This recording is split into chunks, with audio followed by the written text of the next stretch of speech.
Without further ado, please welcome Chris.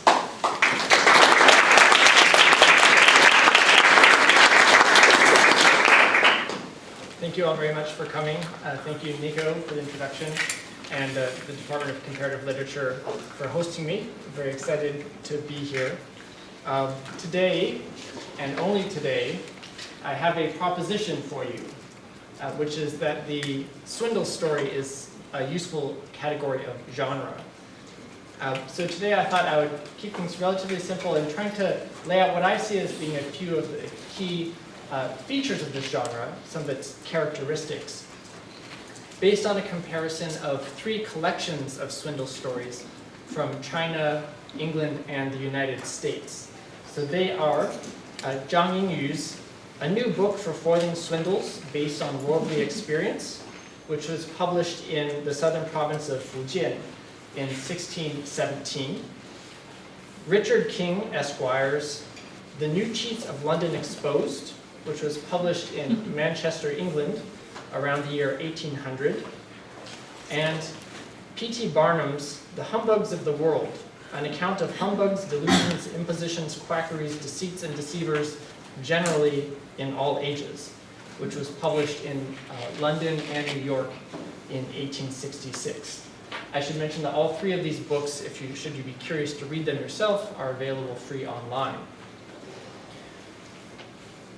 In his 1940 study, The Big Con, the story of the confidence man, David Maurer mentions a grifter known as the Yellow Kid, who got his start in the con business by buying cheap watches and then shopping them around Chicago, trying to pass them off as genuine luxury goods that had just been stolen. And Maurer notes, in commenting on this story, that the Yellow Kid really sold his story and not the watch. And I believe that for the con man, selling the story is really what ensures that the enterprise is profitable. And I think that the same thing could be said for the writer of the Swindle story. So storytelling, to me, is what turns the con man or the con woman into the con artist. And I'm very interested in this process. So by swindle, I mean a type of deception that is more elaborate than simple lying. So some of the particulars of a swindle may be improvised, but generally we're talking about a premeditated act that involves a chain of events that follow a narrative arc. So it is a type of story in itself. And in Maurer's study of the American con man, he shows that early 20th century con men in the US even developed a specialized lingo to talk about the different parts of a good con. So these included putting the mark up, playing the con for him, roping the mark, telling him the tale, giving him the convincer, giving him the breakdown, putting him on the send, taking off the touch, and blowing him off and putting in the fix. I'm not going to explain what all of these are, but I definitely encourage you to read The Big Con. It's a fascinating study. What I gather from this is that Maurer was definitely writing about a culture that had it was quite developed, had its own set of conventions. Right? This is a really robust culture.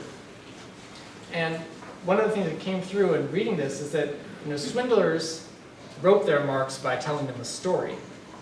And so I'm interested in how people tell stories about swindles, right? How do they sell the story, so to speak?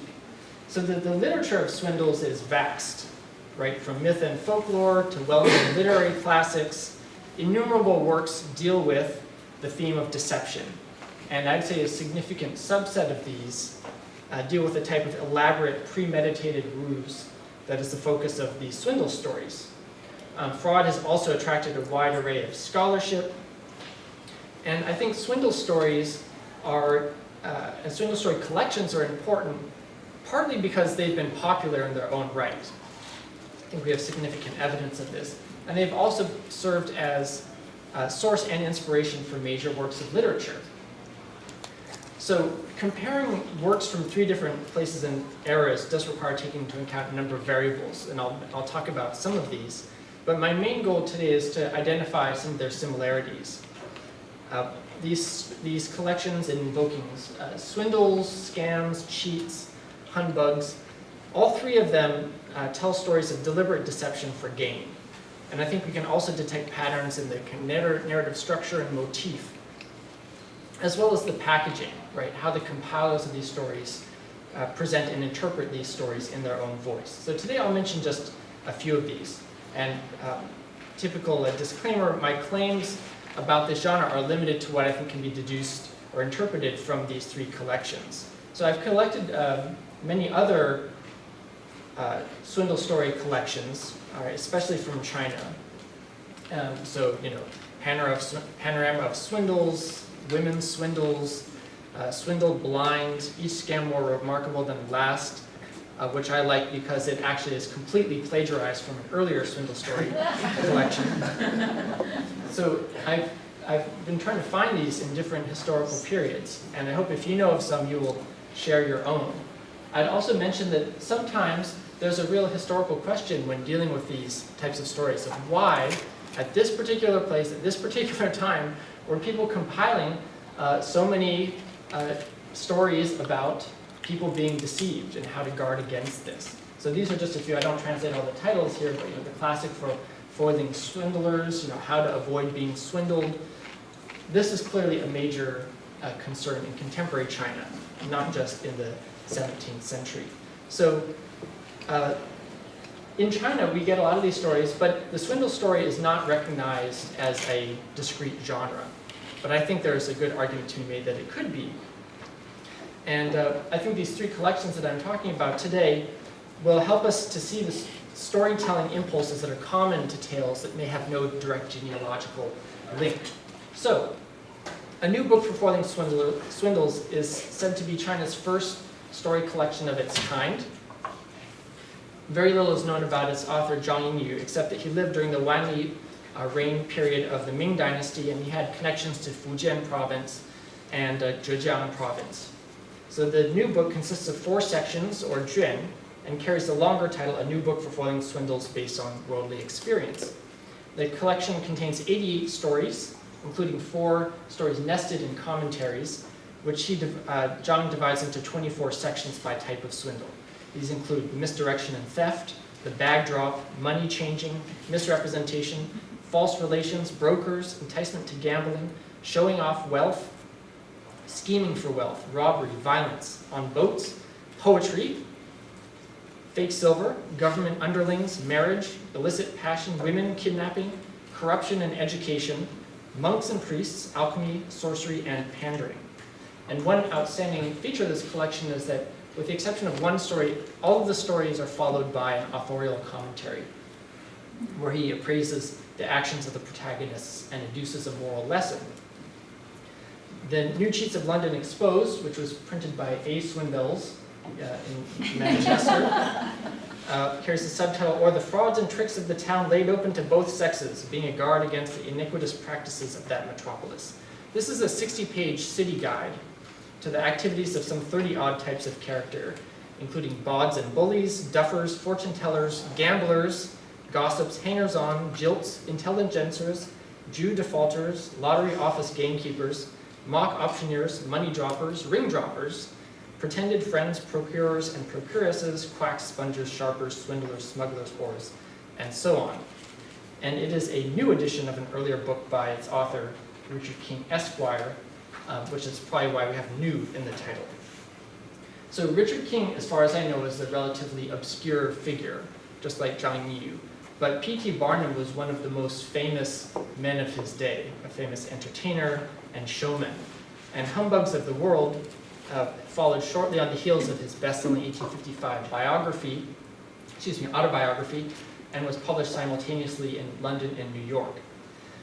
There's a publisher's note in the New York edition which quotes one news report as saying that Barnum's name has been looked upon as a synonym for humbuggery, and by which he may have thought of hoaxes like the Fiji mermaid, right? Ostensibly the corpse of a mermaid that had been discovered that turned out to, and was exhibited by Barnum in his museums. Was it real? Was it fake? Come to the museum and find out for yourself, right? It's like two things stitched together.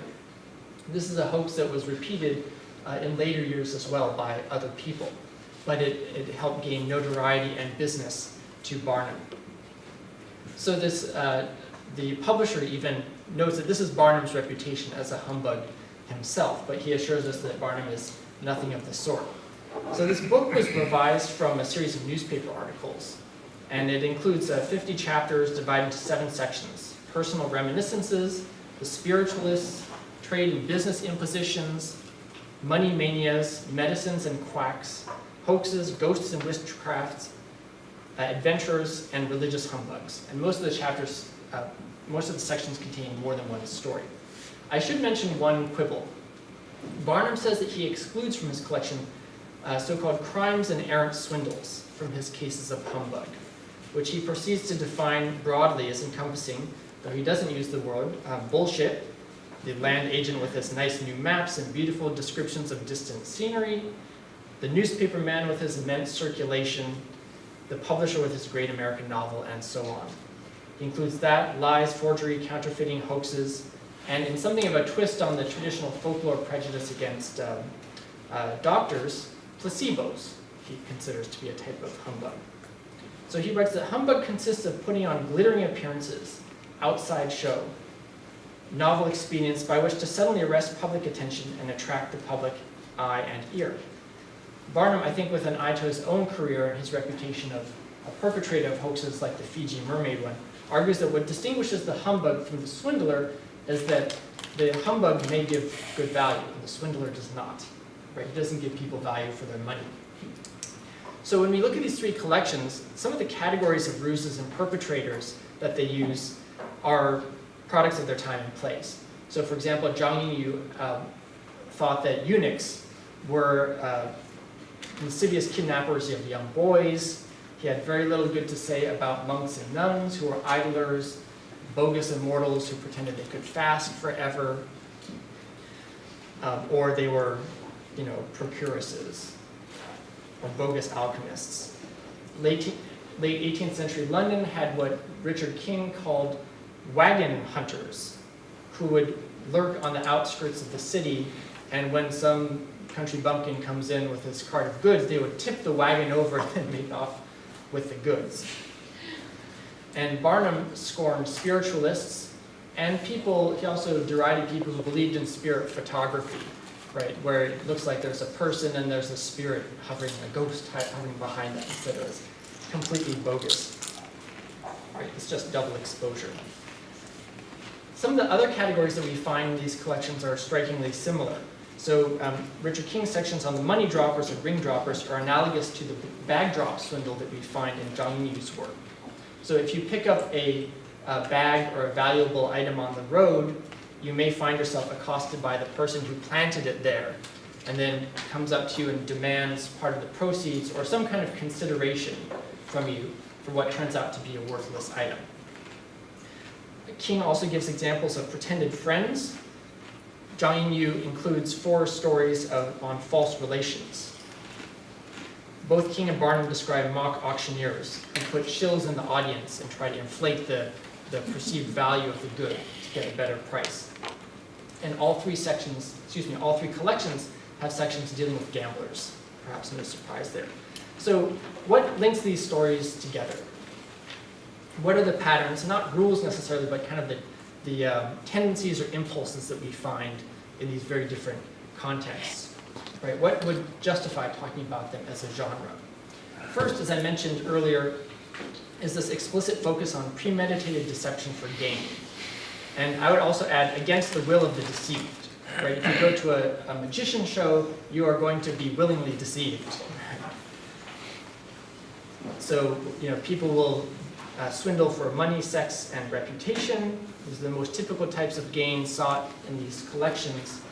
The specific techniques may be improvised, but again, the deceiver is always in readiness. So for example, the new book For Foiling Swindles contains a few examples of what Maurer might call the big store. So I'll give one example. In Money Stashed with an Innkeeper's Burgled, a group of swindlers pool their capital and have one of them purchase a house in the prefectural capital. Not just a house, but also purchase a wife and purchase a serving girl for that wife.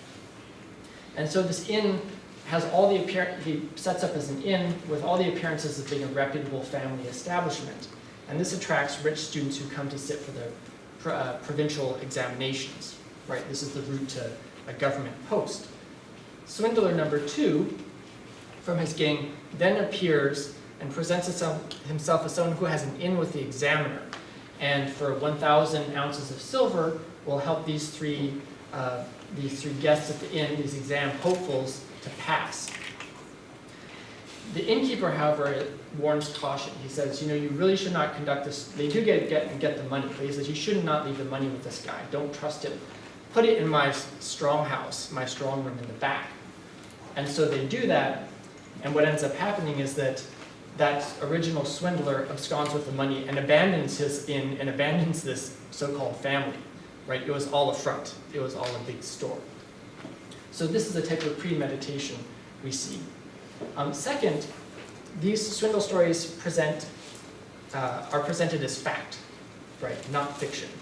And this is one element that I think distinguishes the swindle story from earlier trickster tales we find in myth and folklore, right, where they may start with like there was or there was not, neither here nor there, a robber or a knave. So we are told again and again that these tales concern real people and real events that actually occurred, often with great precision. So again, in Zhang's collection, he has a story called Impersonating a Rich Scion to Steal a Merchant's Silver, in which he relates the troubles of a Shandong man named Chen Dong, who went to Jianyang, which is the name of both a city and a prefecture in Fujian province, to buy cloth in the spring of the 32nd year of the Wanli period, or 1604. So, very, very precise details.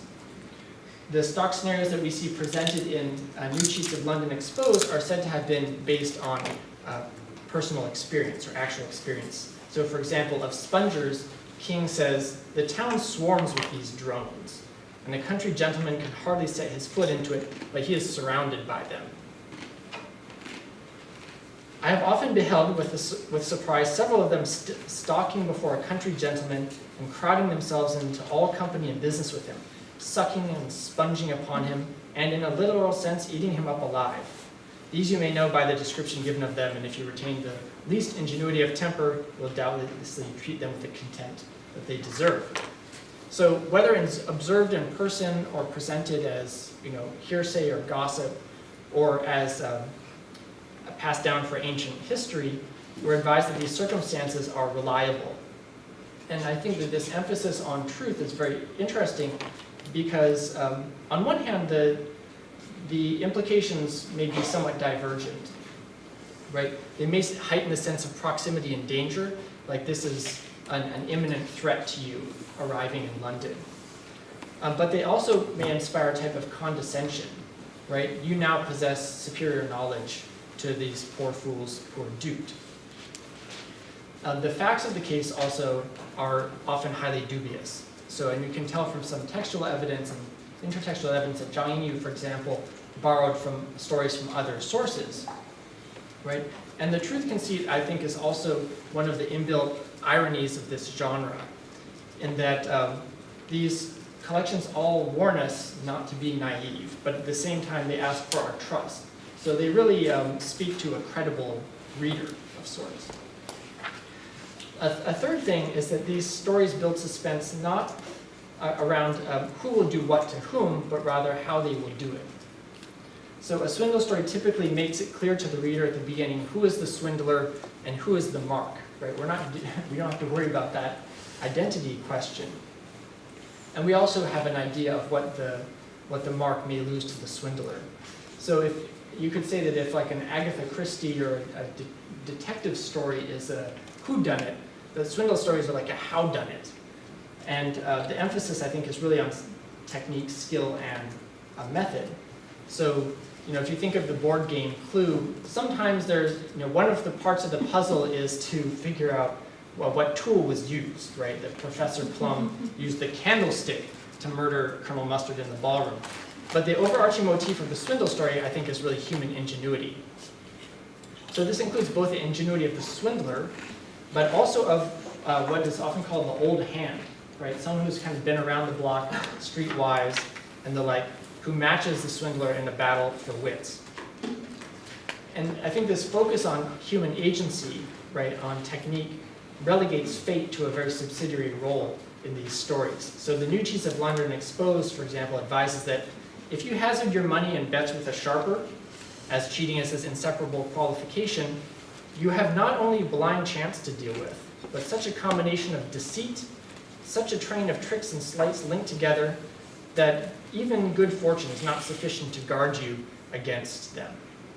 In the Ming Dynasty stories, Zhang Yu sometimes, very unconvincingly, ascribes an outcome to divine intervention or the workings of some kind of heavenly moral principle.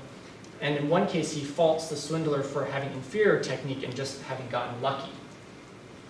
But in general, these storytellers avoid chance, right, which acts as a type of narrative sabotage.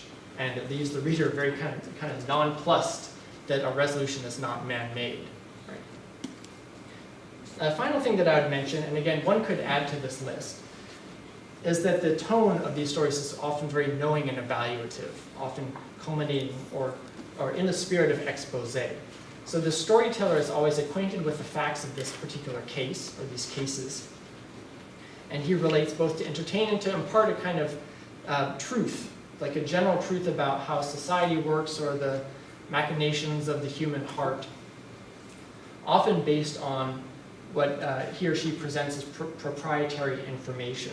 So one of Barnum's chapters concerns the 1835 moon hoax, in which a scientist claimed to have used an enormous telescope at the Cape of Good Hope, who not many readers have been to spot lunar inhabitants, known as lunatics, whom the scientist was able to tell even at a distance were very polite.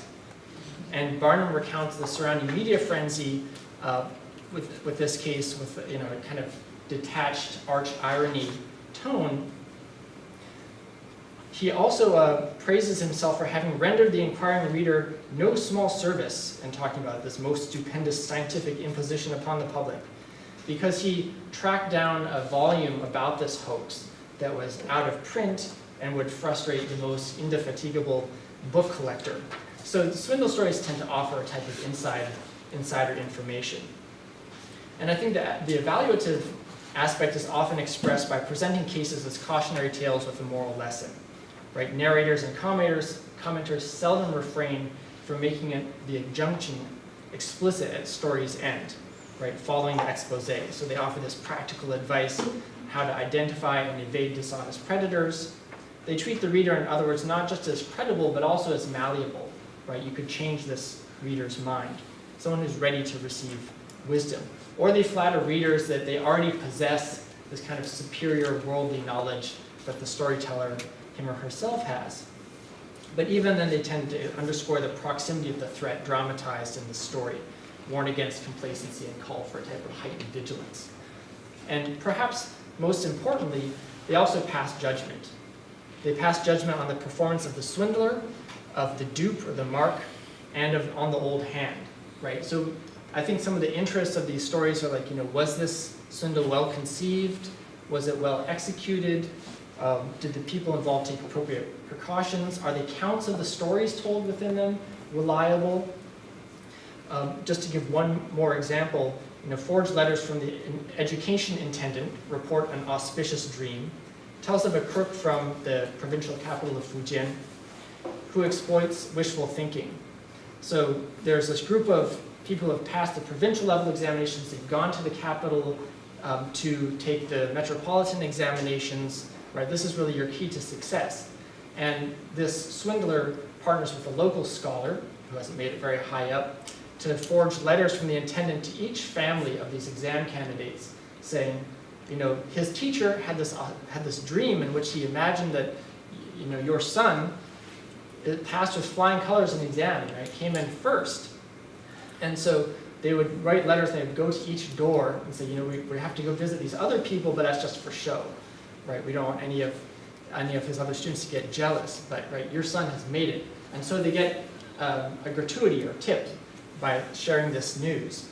And Zhang remarks at the end, this crook managed to pull off a remarkable swindle with these new provincial exam graduates. The painless scam. Although the graduates' family members paid out a few ounces of silver, The scam made his entire household happy for 4 months. It's a pity that the swindler didn't return, for if he had, people would still be happy to tip him. It's the most ingenious swindle of all. So this, and historians tell us that this type of good news scam was still being practiced 100 years later in the Qing dynasty. I find the character of the old hand who appears in a lot of these stories intriguing for a couple of reasons, right? And I think this has to gets into the knowing and evaluative quality of these stories. First is that he's a master of the same types of deceptions as the swindler. He has the same knowledge, the same techniques, but he uses them for good. And like the storyteller, he also kind of has the same bag of tricks, which he can use to expose or thwart swindles. This is going a little further afield, but in Henry Fielding's Tom Jones, the narrator of the novel makes this aside at one part, which I think is quite interesting. He asks, "From whence is it that the knave is generally so quick-sighted to those symptoms and operations of knavery, which often dupe an honest man of a much better understanding? In reality, it's only because they have the same thing in their heads and their thoughts are turned the same way." So these swindle stories, I think, also tell us that the swindler and the old hands share the same sensibility, they just differ in motivation. So one subtext of, I think, all these stories is that we live in a world of thieves, that swindlers abound, and if you're going to step out your door, you have to have all of these techniques to foil them. You need this knowledge at your fingertips. So while the stories themselves, I think, often deal with events of minor consequence, collectively they make a type of systemic critique. And read historically, again, I think they're indexed to the prevalence of vice-driven social narratives at certain times and places. So I said at the beginning of this talk that the literature of swindles is quite vast. And I'd like to close with one literary example. In Barnum's collection, he mentions in his introduction, by way of introducing his theme, that he once accompanied a magician on a tour of the southern U.S. And the magician would put on 2 shows. On the first night, he would dazzle the audience with his display of wizardry and sleight of hand. On the second night, he would fill the same theater again by promising an expose and revealing his tricks. And Barnum comments that this particular expose ruined business for magicians in the South for quite a while to come. He hoped that his book on humbuggery would do the same thing for swindlers. So the expose, again, is, I think, a leitmotif in a lot of these stories. And when I mentioned this project, Swindles, to Nico, he referred me to Mikhail Bulgakov's novel, The Master and Margarita, which was written in 1928 to 1940, wasn't published till after his death. And the novel opens in 1930s Moscow, where a couple members of the literary elite are visited by a certain Professor Voland, who appears to be a foreigner. And at one point, Moscow's Variety Theater advertises a new attraction.